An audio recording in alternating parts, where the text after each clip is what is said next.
weak, lonely, neglected, ashamed, isolated, with the next level being rejected, hopeless, betrayed, hopeless again. I don't know why hopeless again.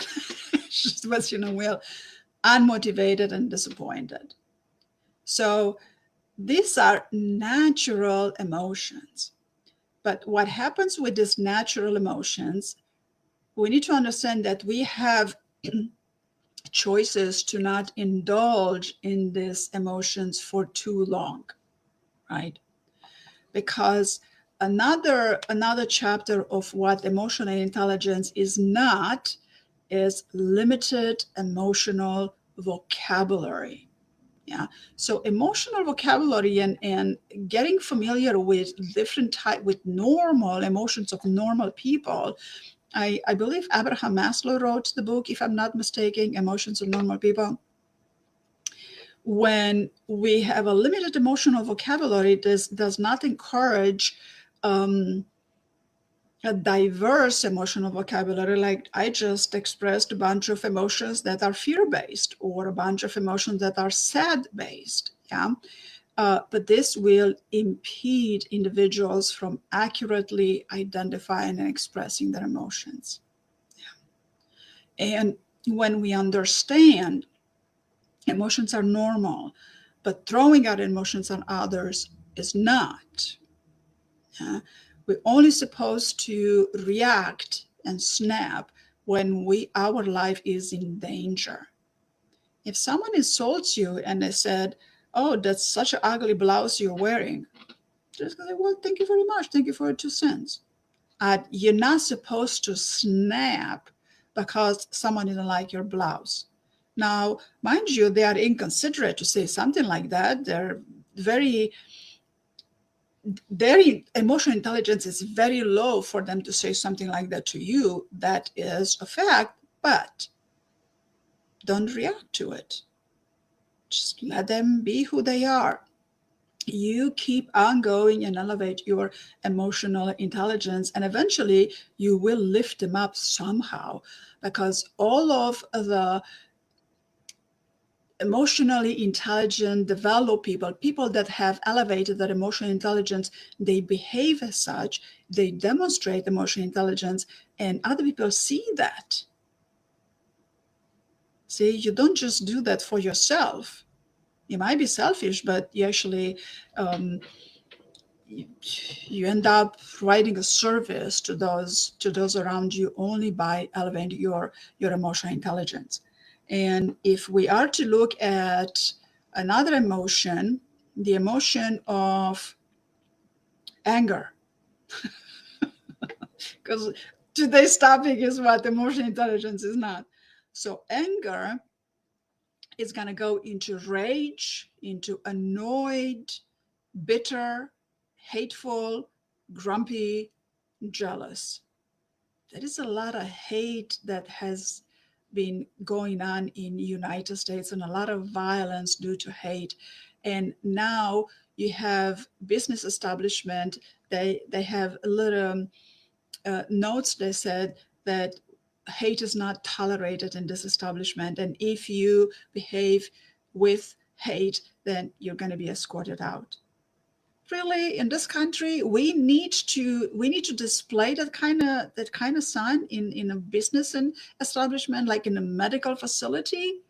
I went for a blood draw, and they had the sign, no hate will be, or whichever it was worded. I was a bit surprised, but these are the times that we live in. So then we take anger to the other level, which would be frustrated. Well, frustrated, it's good to be frustrated when you haven't achieved something that you were supposed to achieve and you know that you can. So frustrated can be quite positive, but don't let that take you down. Aggravated. I get aggravated with technology. I didn't know aggravated is part of anger. Oh, there you go. Oh, technology aggravates, but just for a little bit, because then I figured out disgust. When you're disgusted, aggressive. Oh my God, anger goes a lot. Anger and aggression, they go hand in hand. Hostile or irritated. So these are some example of natural emotions, right? It's not about you suppressing these emotions, but feeling them properly, not reacting, not blaming others, and then managing them properly, right? Managing. And when you begin to elevate your emotional intelligence, all of these negative natural emotions, they're not going to stick by you anymore.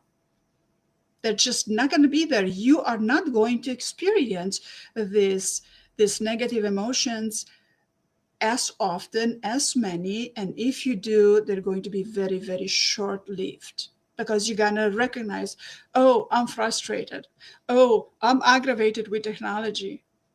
And then when I notice myself being aggravated with technology,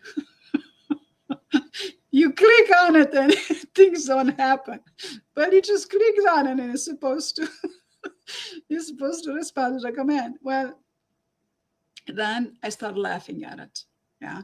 But it's something I developed this release of tension, and I acknowledge I'm aggravated.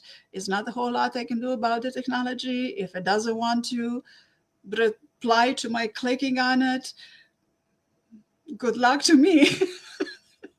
I can close the software and restart, and then take it from there, because that's that.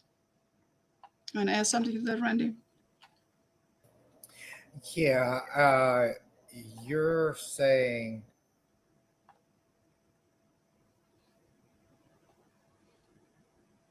So now that technology. it's putting it in perspective. No, I'm not saying that. I'm saying you should be irritated, you I shouldn't should be be irritated, angry, right? but feel it, manage it. I don't want you to suppress these emotions, Well, but I don't want you to throw your emotions on other managing people. it, managing it is putting it in an adult perspective. That this is frustrating me. I can't think. I'm gonna step away, as opposed to banging your hands on the. And I'll give you. I'll tell a very brief story about how I saw that being manifested. It was during some EMDR training and trauma treatment, and Mhm. there was a man who was very, very, very angry at his father, hated him, and his father was abusive and an alcoholic, and he had a lot of reasons to be angry and hateful towards him. But it was influencing the client's relationship with his own children. He was starting Yes. to act like his father, and he wanted to get past that. And so they did some trauma treatment on him, and they recorded it. So that's what I saw. And one of the interesting things I saw, he remembers, he went back to one of his earliest memories of his father, and he was this has to do with shame and guilt also, but he remembers his father coming in to him taking a bath, and he was touching himself, he was playing with himself, masturbating, sort of. And the father went berserk and started screaming and yelling. And he had that memory of this towering monster towering over him, scaring him to death. And he was just a kid. I mean, he was, I don't remember his age, but he was in his childhood. And it was a horrible, terrible memory from him. And it was the beginning of his hatred towards his father. Well, after the treatment, and after he went through that, he took on a different perspective of it. And what he realized was that his father had become a father when he was 22 or so. So this person standing over, or 21, maybe 2021, he was a very young man as a father. So this man standing over the tub, screaming at him, drunk, screaming at him, shaming him, guilting him, was probably about 24, 25. He was a kid. He was not this tall, towering, 7-foot tall monster from hell. He was a 25-year-old drunk, very messed up guy. 25 Mhm. as a kid. Yeah. And that helped him understand and put perspective on his anger. It didn't excuse the father.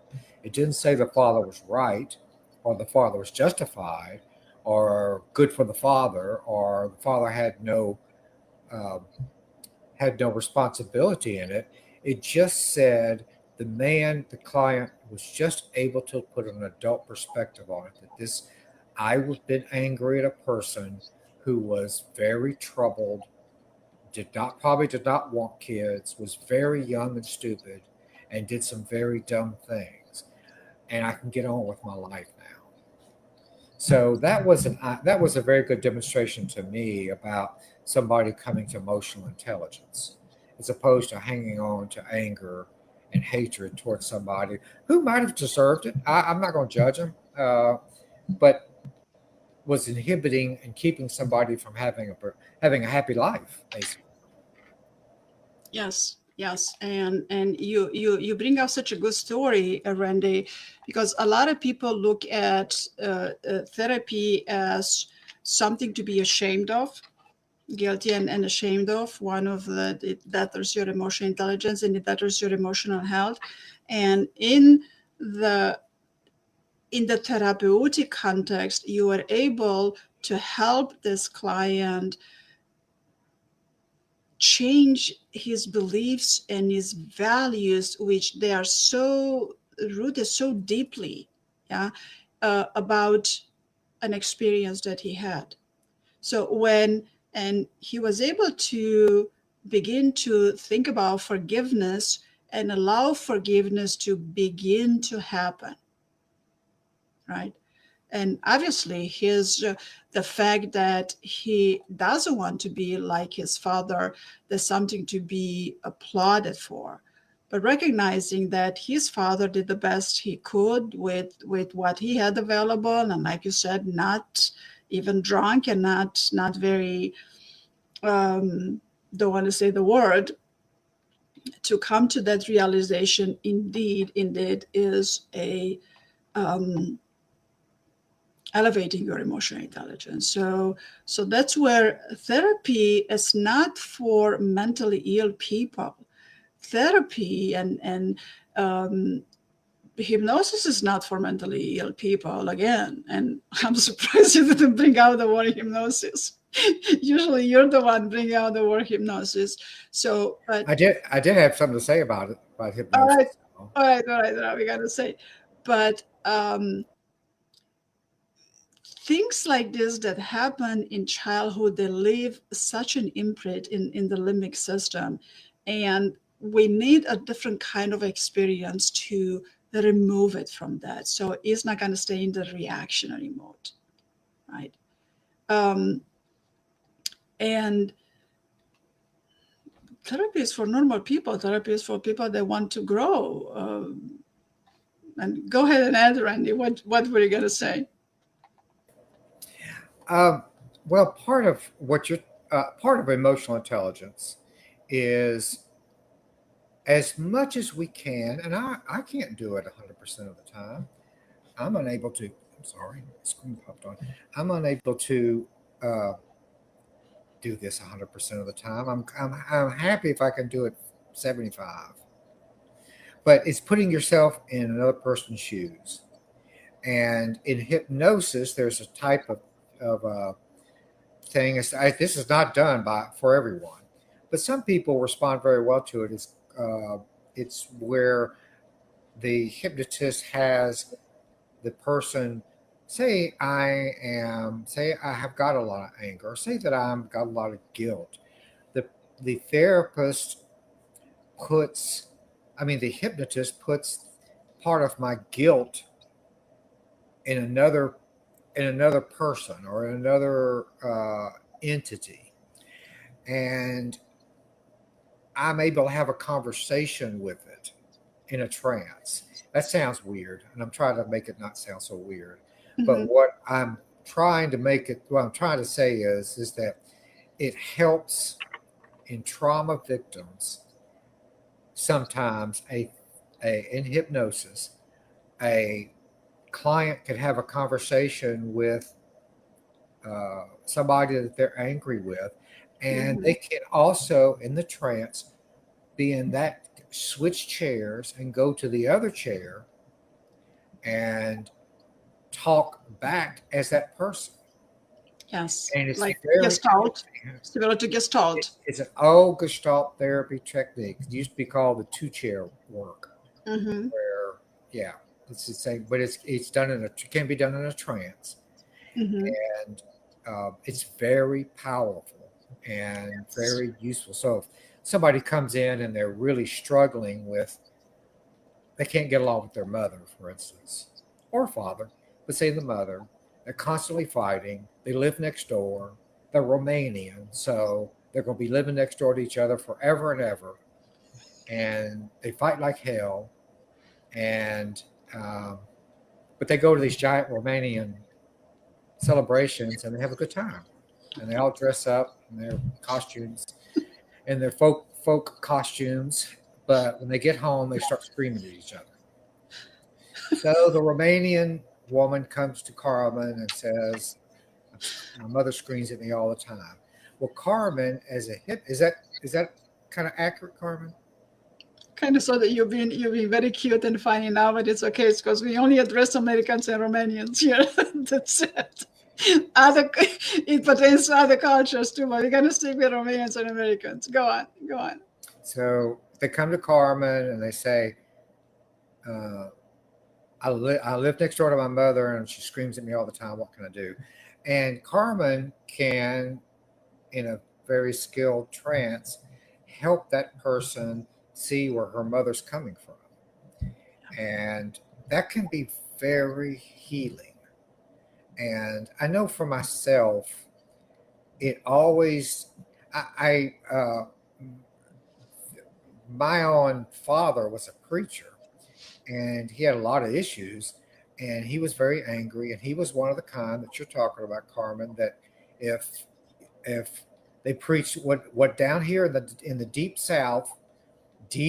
deep south of this country is called hellfire and damnation sermons, which is, if you do one thing wrong and you're not sorry about it, you can burn in hell forever. And have you ever burnt yourself on the stove? Well, think about that for eternity, young man. Blah blah blah blah. That was my style. That was my father's style of preaching, and um, it took me some time to understand where he was coming from, and I only could do that by understanding where he was coming from, by trying to understand him and put myself in his shoes. I'm lucky if I can do that 75% of the time. I'm happy if I do it 75. I'm lucky if I do it 50. It's a real skill. It really takes the challenge, even as a therapist. All right, that's a very good story, and that's very very good point. So the next chapter on what emotional intelligence is not is being dependent on external validation. And we have been so conditioned to depend on external validation. We are, as children, we depend on a parents to validate, are we walking right? Are we driving the bike right? Are we saying the right words? Are we pronouncing the words right? Then we go to school. Are we doing the homework right? So we have been conditioned to to behave as parents or teachers or ministers or priests say. Yeah, some sort of rules, and those rules are in place for a good reason, because we can just behave whatever and break all kinds of rules and hurt people's feelings and step on people and mistreat them. That's not emotional intelligence. But when if we depend too much on external validation, and we are seeking validation or approval from a higher authority, then then people begin to struggle with developing a strong sense of self-awareness. Yeah.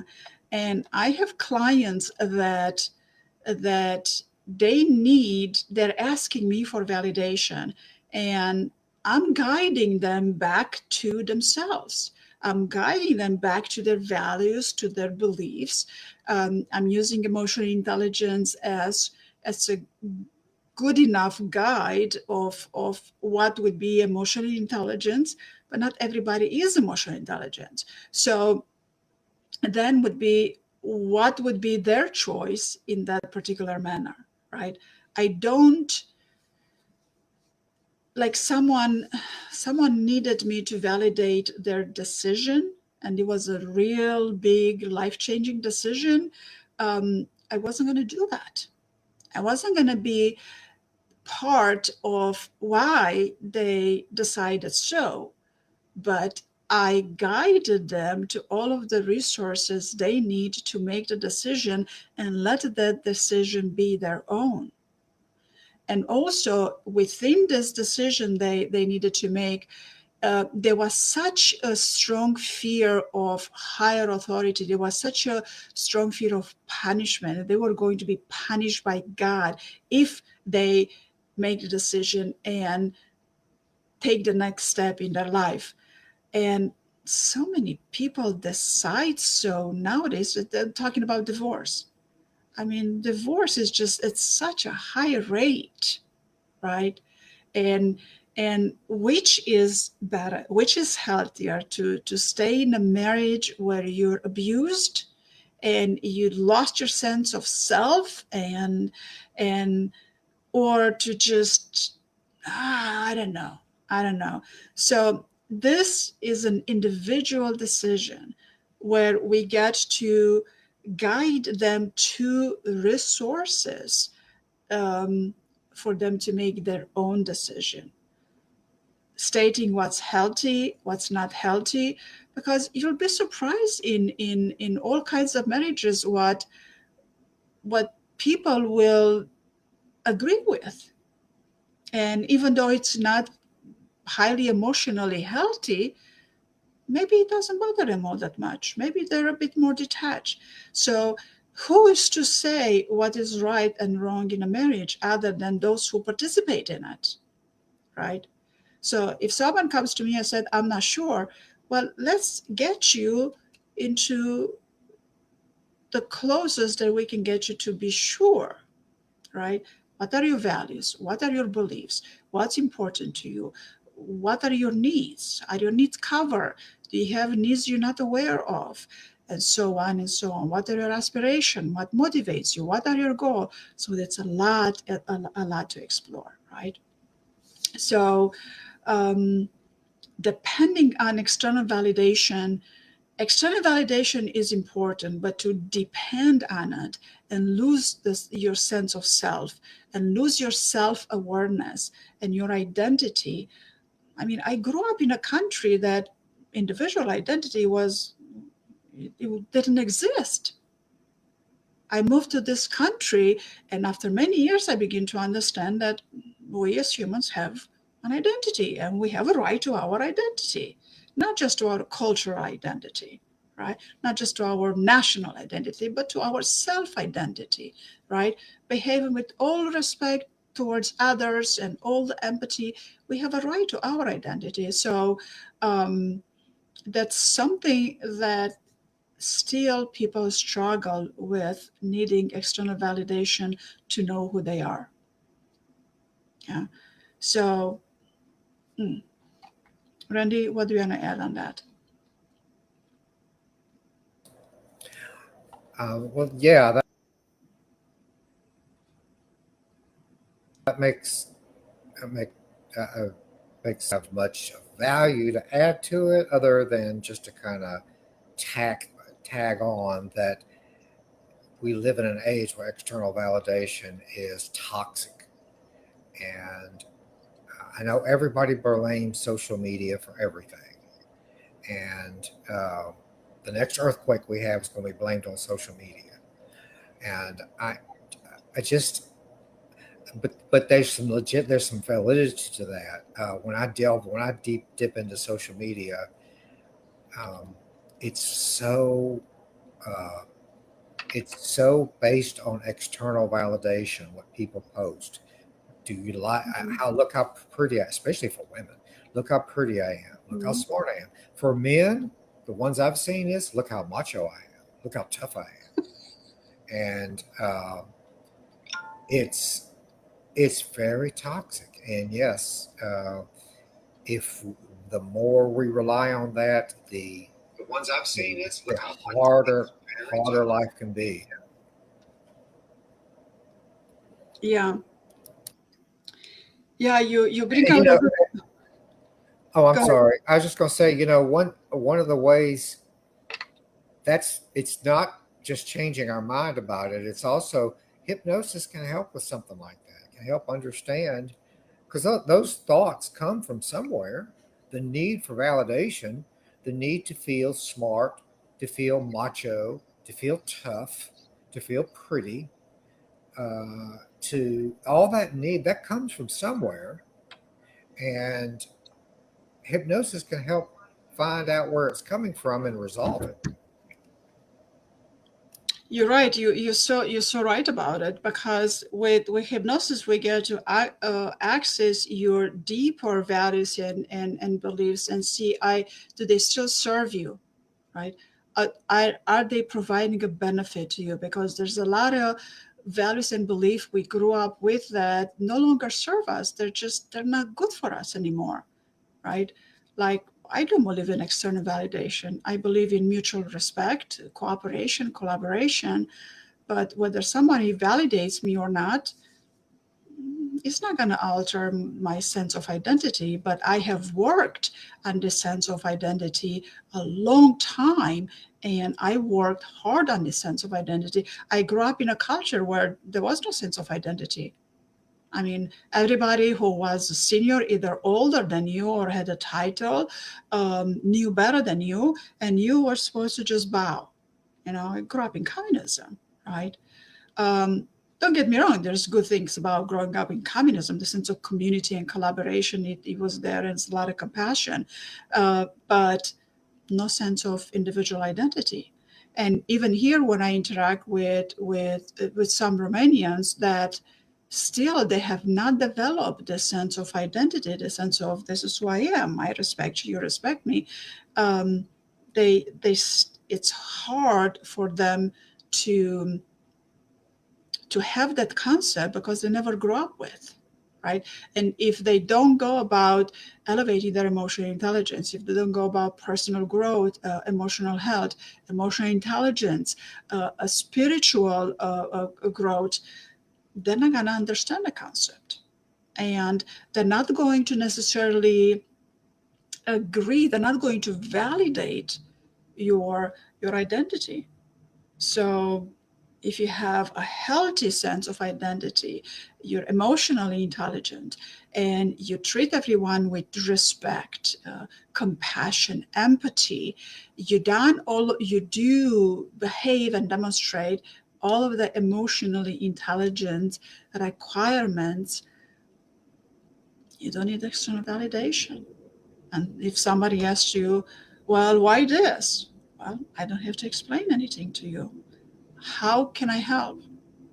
Yeah, diverse this, because when somebody asks you why this, why that, just to attack your identity, and just to for you to fall into depending upon or wanting their validation, um, shift gears, give them the respectful answer, and then ask them, how can I help?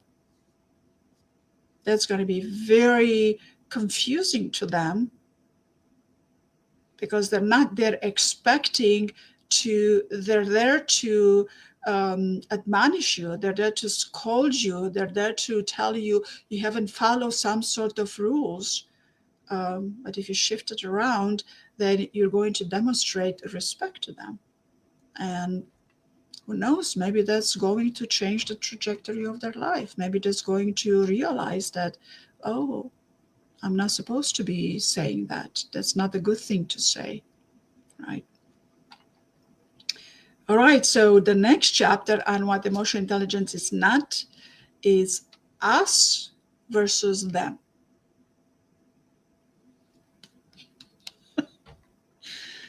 In exclusive or judgmental attitudes, these are promoted in sort of many different environments.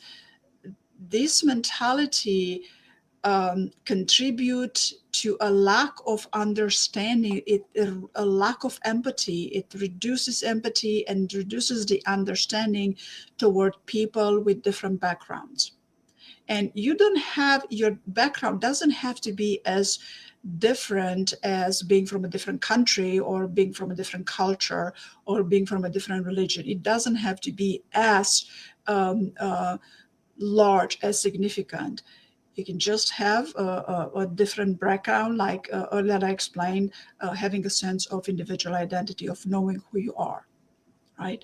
So this, and this mentality of us versus them, that's not easily going to go away, especially with what has happened in the consciousness of USA since the insurrection. It became us versus them as something that America didn't quite have that. I mean, it was just, the Democrats and the Republicans, and we're not going to do politics now. But it was just that, and it provided a good balance, right? With a lot of people didn't agree with right, a lot of people didn't agree with left. That's not the point. But it's at insurrection, it became such as us versus them mentality that it poisoned the consciousness, and it begins to get absorbed in the consciousness of the people. And I'm seeing enough of us versus them mentality, and it breaks my heart. I understand it. I know where they're coming from, and I'm just gonna choose to express empathy towards them, but at the same time, not allow them to alter me or to put me down.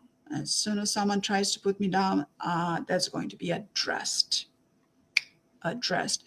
respectfully, emotionally intelligent, but addressed. Want to add something, Randy? No, I think that says it very well. We are, yeah, I think we're in a more divided world than it's been in a long time, unfortunately. And what is particularly difficult for me to grasp is that we're so divided when we have so much in this country. There are people trying to cross, and I don't mean from South America, I don't mean from Mexico, but in the other side of the world, there are people trying to leave horrible countries, and they're being shot down by soldiers in water in cold blood.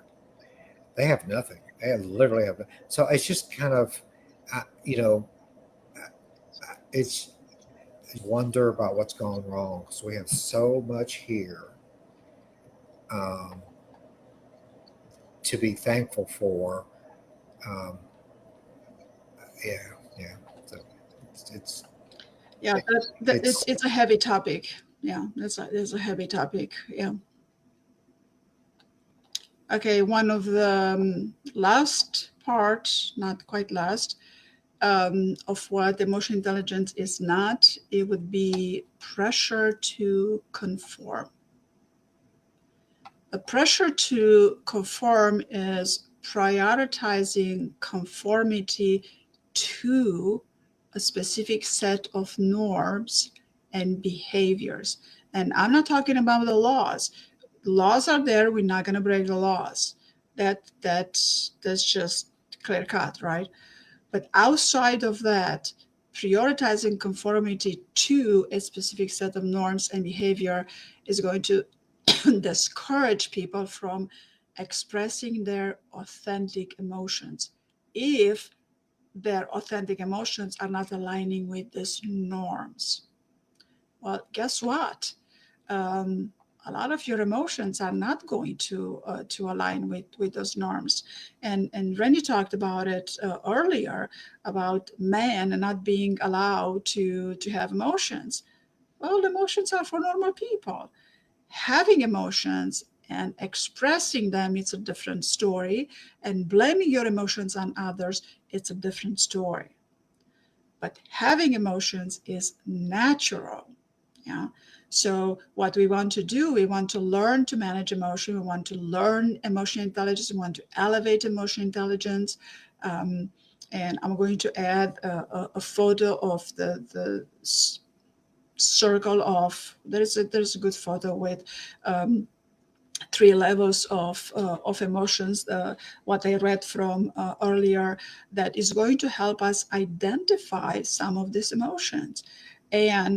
And part of self-awareness is being able to identify something.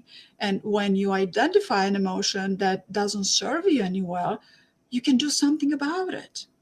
And sometimes you don't necessarily have to label everything, because some of the emotions are so similar with each other, like frustrated and aggravated. It's kind of almost sort of the same thing.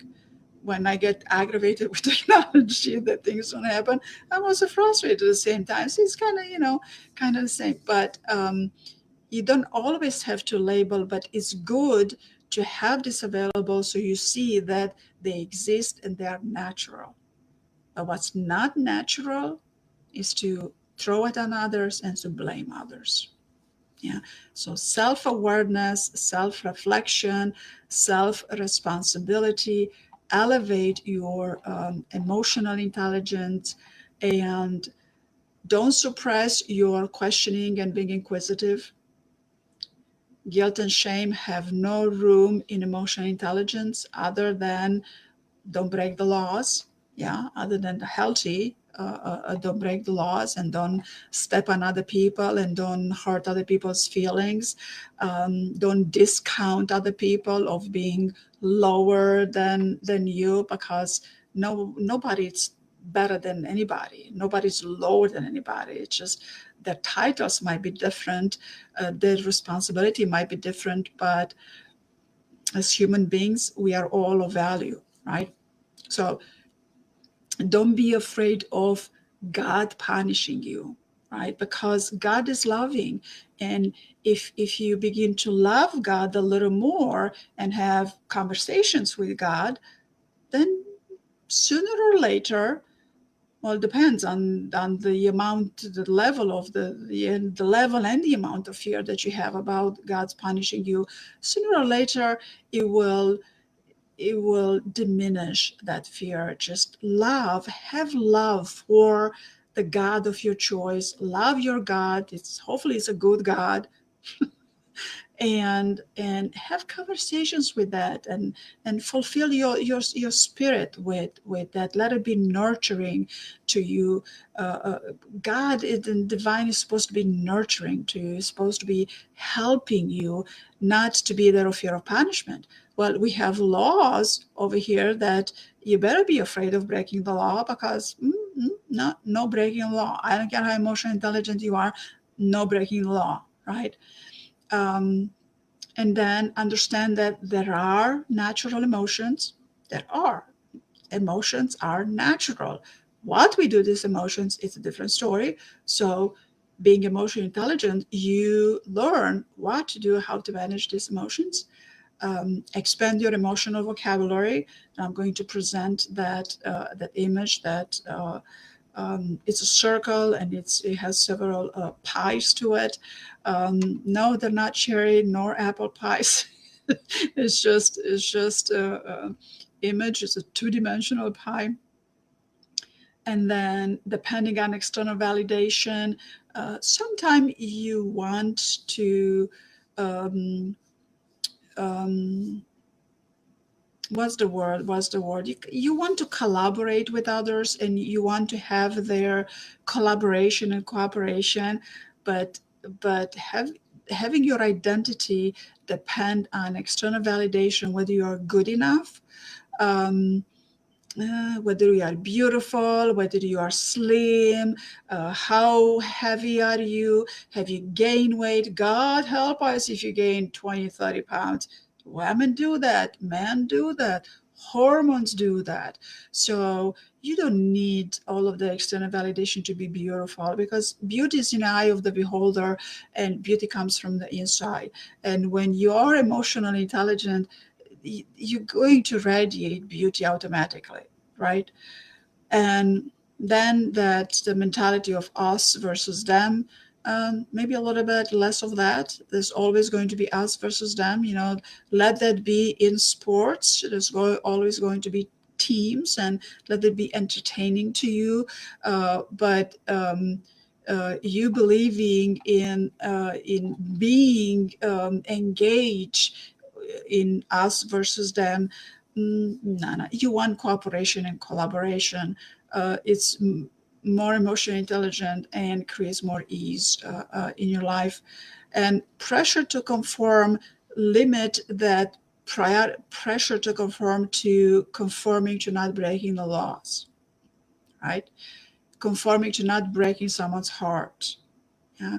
Conforming to not stepping on other people, conform to healthy behavior, conform to emotional intelligence, but not anything that discourages your identity, your authenticity. And as always, stay curious. Curiosity does not kill the cat. No, I have kitty cats. They haven't died of curiosity.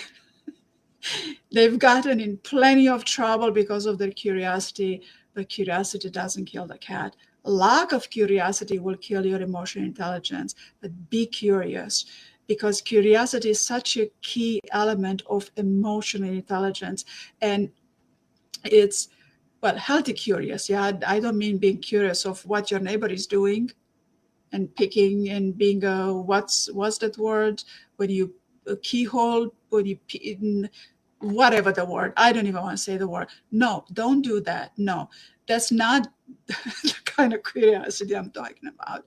I'm talking about a healthy curiosity, allowing you to explore your emotions and understand the emotions of others, and understand where your emotions are coming from. And this immediately is going to take you into valuing your values, looking at your values, looking at your beliefs, your motivation, your priorities, and be beautiful. Keep on being beautiful, radiating your authenticity with respect for all life, all of life. All of life. If we do respect, 100% respect for all life, then we cover it all. RESPECT for emotional intelligence. Randy? I think Randy's frozen. I mean, not Randy as being frozen, but his technology. Randy's technology has frozen the screen. So thank you for tonight. We'll be back soon, and let us know your questions, and be good to yourself and be emotionally intelligent. Good night. About emotional intelligence, what is and mostly what is not. So we need to learn what emotional intelligence is not. Sometimes it's easier to learn by what should be when we know what shouldn't be. Why? Because growing up as kids, we were told, don't do this, don't do that, don't do this, don't do that. So we learn what not to do, and we have an automated mechanism by which we learn. We are conditioned to learn by what not to do.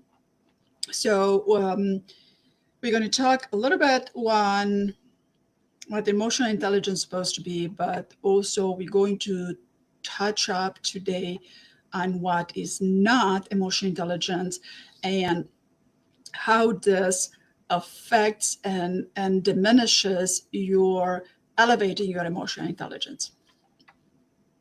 Randy, you want to add something? Well, I think it's a good topic. I mean, emotional intelligence is a hot topic